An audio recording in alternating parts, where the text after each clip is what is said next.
Sopir angkutan kota ini menggelar aksi demonstrasi di Jalan Basuki Rahmat, Kota Sorong.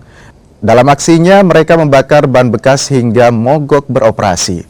Mereka protes kehadiran transportasi online lantaran mengurangi pendapatan mereka.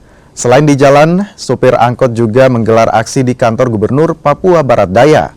Mereka berharap aktivitas angkutan daring sementara dihentikan hingga menunggu izin operasi yang sesuai dengan aturan. Kami meminta kepada pihak pemerintah untuk membekukan taksi online yang beroperasi di Kota Sorong dan sekitarnya. Apa dasarnya?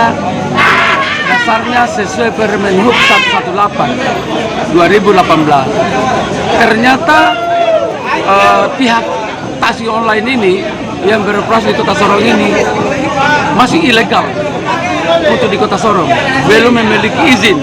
Pemerintah Provinsi Papua Barat dalam hal ini Dinas Perhubungan akan bekerja dalam menyikapi hal ini.